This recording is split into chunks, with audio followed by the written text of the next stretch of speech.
Hello दोस्तों, नमस्कार। स्वागत है आपका सोनी एजुकेशन चैनल में। दोस्तों, आज की क्लास में हम पढ़ने वाले हैं आरबीएससी बुक क्लास 8 हमारा राजस्थान। इससे पहले मैं आपको बता दूं कि क्लास 6 और 7 कंप्लीट करवा दी गई हैं और उसकी प्लेलिस्ट भी बनी हुई है। अगर आपने नहीं देखी है तो आप चैनल पर जाकर देख सकते हैं। साथ ही 4 चैप्टर क्लास 8 तक के भी करवा दिए गए हैं। अगर आपने वो भी नहीं देखे हैं और अगर आप देखना चाहते हैं तो चैनल पर जाकर देख सकते हैं। चैनल पर नए आप जुड़े हैं और अभी तक आपने चैनल को सब्सक्राइब नहीं किया है तो चैनल को ज़रूर सब्सक्राइब कीजिएगा ताकि आपको नोटिफिकेशन मिल सके। दोस्तों, ज़्यादा से ज़्यादा शेयर कीजिएगा। वीडियो अच्छी लगे तो लाइक शेयर कमेंट ज़रूर कीजिएगा। स्टार्ट करते हैं हम आज की क्लास। अध्याय 5 उद्योग। पहला प्रश्न है, औद्योगिक इकाई का क्या अर्थ है? तो औद्योगिक इकाई का अर्थ होता है किसी एक विशेष उद्योग से। अगला प्रश्न है, तकनीकी सहायता से कच्चे माल से हमारे लिए उपयोग में आने वाली वस्तुओं का निर्माण करने वाली इकाई को क्या कहते हैं? तो इसे उद्योग कहते हैं। यानी कि कच्चे माल से हमारे लिए जो उपयोग में आने वाली सामग्री, यानी कि जो उद्योग के अंतर्गत जो सामग्री निर्माण की जाती है वो कच्चे माल से तैयार की जाती हैं, जिसे उद्योग कहा जाता है। जैसे कि गन्ने से शक्कर बनाना, तो गन्ना क्या हो गया? एक कच्चा माल हो गया, है ना। अगला प्रश्न है, उद्योगों को किस व्यवसाय के नाम से जाना जाता है? तो उद्योगों को द्वितीयक व्यवसाय के नाम से जाना, यानी कि उद्योगों को द्वितीयक व्यवसाय भी कहा जाता है। अगला प्रश्न है, जहाँ पर प्राथमिक क्रियाकलाप से कच्चा पदार्थ प्राप्त कर उसमें परिवर्तन कर उसके मूल्य एवं उपयोगिता में वृद्धि की जाती है, तब कौन सा व्यवसाय कहलाता है? तो यह कहलाता है द्वितीयक व्यवसाय। अगला प्रश्न है, द्वितीयक व्यवसाय के अंतर्गत आने वाले कार्य कौन से हैं? तो द्वितीयक व्यवसाय के अंतर्गत, यानी कि उद्योगों के अंतर्गत कौन कौन से कार्य आते हैं? तो कपास से कपड़ा बनाना, जैसे अभी हमने ऊपर पढ़ा था कि कच्चे माल से हमारे लिए उपयोग में आने वाली जो हम यूज़ करते हैं उसका निर्माण करना द्वितीयक व्यवसाय या उद्योग कहलाता है।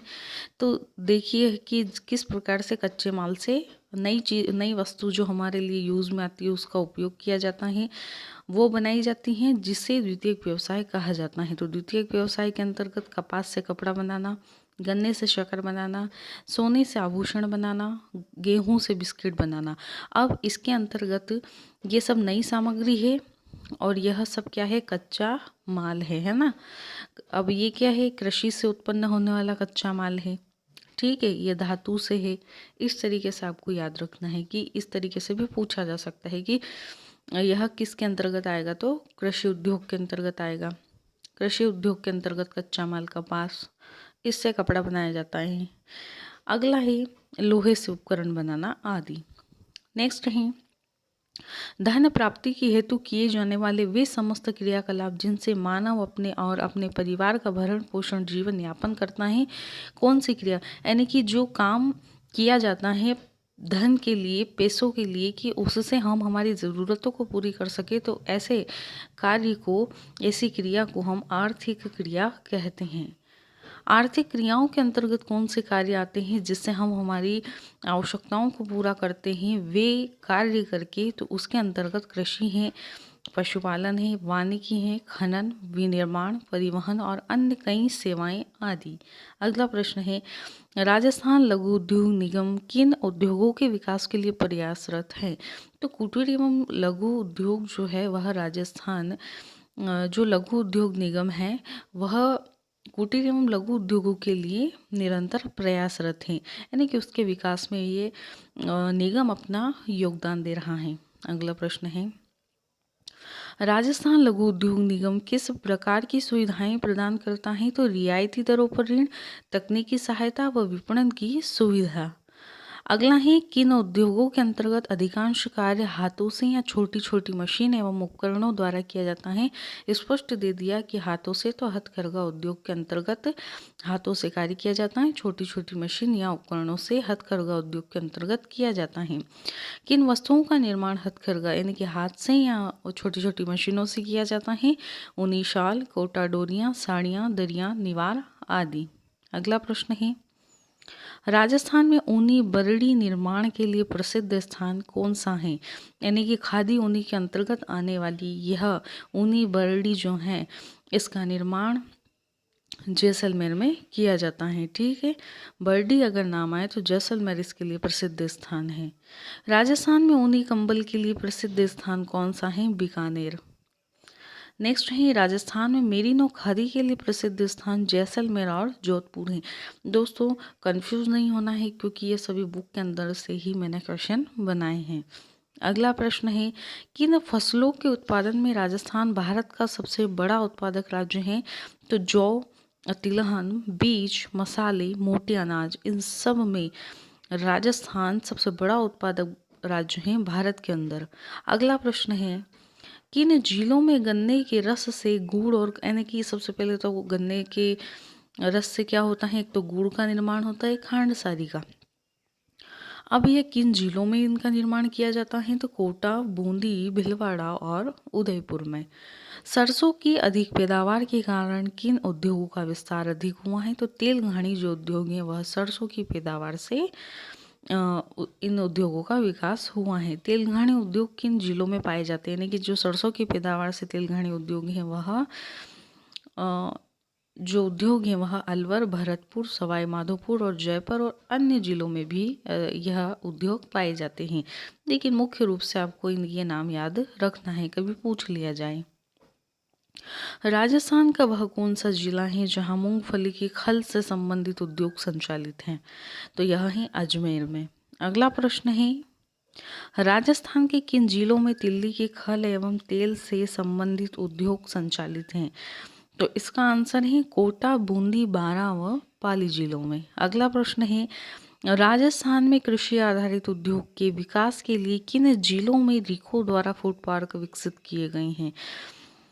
तो अलवर, जोधपुर, कोटा और गंगानगर में। यह कृषि आधारित उद्योगों के विकास के लिए रीको द्वारा क्या विकसित किया गया है? फूड पार्क विकसित किया गया है। किन जिलों में? अलवर, जोधपुर, कोटा और गंगानगर में। इसी प्रकार से मैंने 2 क्वेश्चन और बना दिए ताकि आपको कंफ्यूजन दूर हो जाए, किस तरीके से क्वेश्चन आ सकते हैं आपको याद रहेगा। तो राजस्थान में किन उद्योगों के विकास के लिए रीको द्वारा फूड पार्क विकसित किए गए? पहले जिले थे, अब यहाँ क्या आ गया है? किन उद्योगों के विकास के लिए? तो कृषि आधारित उद्योगों के विकास के लिए। इसी तरीके से अगला प्रश्न है कि राजस्थान में कृषि आधारित उद्योगों के विकास के लिए किसके द्वारा फूड पार्क विकसित किया गया है? तो रीको द्वारा किया गया है। ठीक है, अगला प्रश्न है वे उद्योग जो खनिज एवं धातुओं को कच्चे माल के रूप में प्रयोग में लाते हैं। यानी कि खनिज एवं धातुओं को कच्चे माल के उपयोग में लाएंगे तो स्वाभाविक सी बात है कि खनिज आधारित उद्योग होगा, और कच्चे माल वाला जो आ जाएगा तो उसमें आपको उद्योग करना है। राजस्थान में सर्वाधिक उपलब्ध खनिज कौन सा है? रॉक फॉस्फेट है। अगला प्रश्न है देश का कितने प्रतिशत फास्फेट राजस्थान में मिलता है? तो राजस्थान में लगभग 90% रॉक फास्फेट पाया जाता है। राजस्थान में सोने चांदी के आभूषणों एवं रत्नों के लिए एक विश्वविख्यात केंद्र कहाँ है? तो सोने एवं चांदी के आभूषणों के लिए एकमात्र विश्वविख्यात केंद्र जयपुर में जौहरी बाजार है, यानी कि जो कि विश्वविख्यात है। ऐसे अनेक होंगे सोने चांदी के आभूषणों के केंद्र, लेकिन सबसे ज़्यादा जो विश्व प्रसिद्ध है वह है जयपुर का जौहरी बाजार। संगमरमर के लिए प्रसिद्ध जिले राजसमंद, नागौर, उदयपुर, अजमेर और बांसवाड़ा आदि हैं।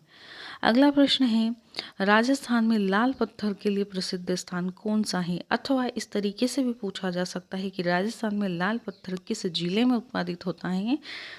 तो धौलपुर में होता है। इसी तरीके से 3-4 प्रश्न हो रहे हैं, उसमें भी इस तरीके के क्वेश्चन पूछे जा सकते हैं, तो आपको कंफ्यूज नहीं होना है।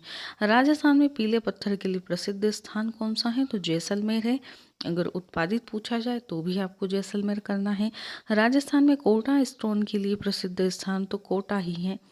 अगला प्रश्न है राजस्थान में ग्रेनाइट पत्थर के लिए प्रसिद्ध स्थान कौन सा है? तो ग्रेनाइट पत्थर के लिए जालोर है। राजस्थान से किन पत्थरों का निर्यात विदेशों में किया जाता है?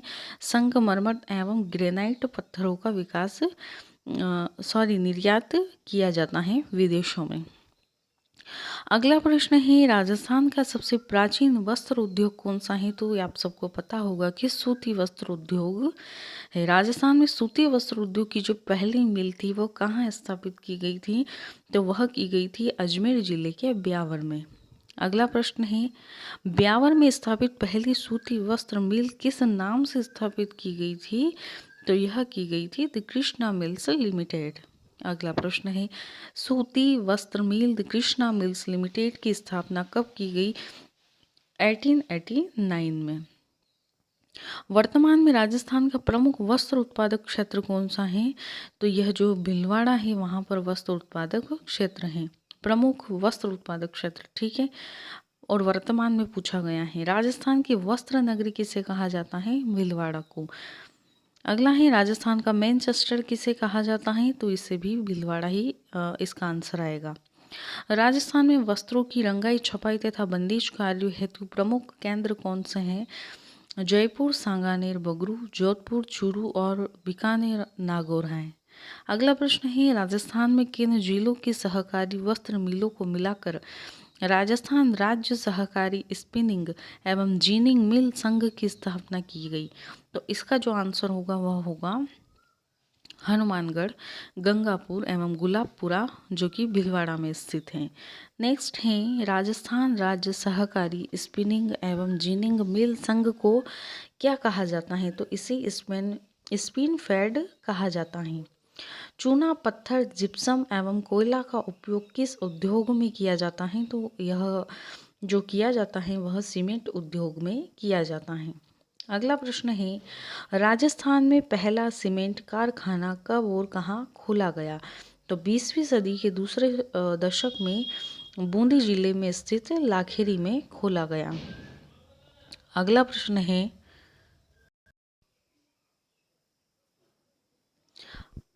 राजस्थान में कच्चे माल की उपलब्धता के कारण कौन सा जिला सीमेंट उत्पादन के लिए आदर्श जिला माना गया है? तो राजस्थान में कच्चे माल की उपलब्धता के कारण जो है वह चित्तौड़गढ़ आदर्श जिला माना गया है। ठीक है, अगला प्रश्न है राजस्थान में बिड़ला सीमेंट वर्क्स कहाँ स्थित हैं? तो यह है चित्तौड़ में स्थित है। इसी प्रकार से अगला प्रश्न है राजस्थान में उदयपुर सीमेंट वर्क्स कहाँ स्थित हैं? तो यह उदयपुर में स्थित हैं। नेक्स्ट है राजस्थान में मंगलम सीमेंट कारखाना कहाँ स्थित है? तो इसका आंसर होगा यह कोटा में स्थित है। अगला प्रश्न है राजस्थान में जे के व्हाइट सीमेंट कहाँ स्थित है? तो यह नागौर में स्थित है। अगला प्रश्न है राजस्थान में श्री सीमेंट कारखाना कहाँ स्थित है? तो इसका जो आंसर होगा वह होगा ब्यावर में स्थित है। अगला प्रश्न है राजस्थान जे के सीमेंट वर्क्स कहाँ स्थित है? निम्बाहेड़ा में स्थित है। नेक्स्ट है गन्ने का उपयोग किस उद्योग में किया जाता है? तो इसका उपयोग जो है शक्कर उद्योग में किया जाता है। ठीक है, और यह एक कच्चा माल है। राजस्थान की पहली शक्कर मिल कब और कहाँ स्थापित की गई थी? सन 1932 में चित्तौड़गढ़ जिले के भूपाल सागर में स्थापित की गई थी। अगला प्रश्न है राजस्थान की पहली शक्कर मिल किस नाम से स्थापित की गई थी? तो द मेवाड़ शुगर मिल्स के नाम से स्थापित की गई थी। अगला है राजस्थान के किन जिलों में चीनी मिलें स्थापित की गई हैं? तो गंगानगर में एवं बूंदी जिले के केशोराय पाटन में की गई हैं। राजस्थान में कांच उद्योग किन जिलों में स्थित है? तो राजस्थान में जो कांच उद्योग है वह धौलपुर और उदयपुर में स्थित हैं। अगला प्रश्न है राजस्थान में वनस्पति घी उद्योग किन जिलों में स्थित है? तो जयपुर, कोटा, भरतपुर, चित्तौड़गढ़ और गंगानगर में वनस्पति घी उद्योग स्थित हैं। अगला प्रश्न है राजस्थान में नमक उद्योग के लिए प्रसिद्ध जिला है नागौर। ठीक है, अगला प्रश्न है सरकार द्वारा तीव्र औद्योगिक विकास एवं रोजगार के साधनों में वृद्धि के उद्देश्य से विशिष्ट आर्थिक क्षेत्रों का निर्माण किया जाता है जिन्हें क्या कहा जाता है? तो सेज कहा जाता है।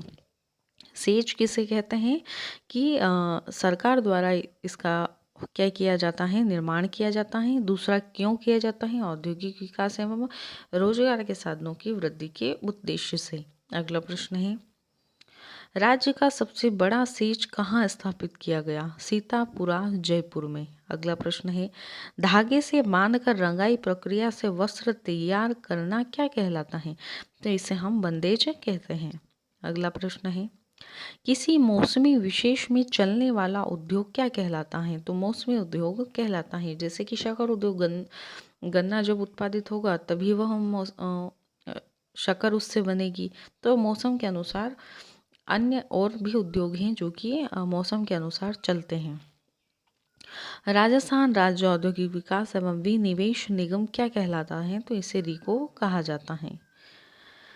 तो दोस्तों ये आपका चैप्टर ख़त्म हो गया है। 65 क्वेश्चन बने थे इस चैप्टर के अंतर्गत। मुझे उम्मीद है कि पसंद आया होगा यह वीडियो। अच्छा लगा हो तो ज़्यादा से ज़्यादा शेयर कीजिएगा। सब्सक्राइब नहीं किया हो तो प्लीज़ सब्सक्राइब कर दीजिए।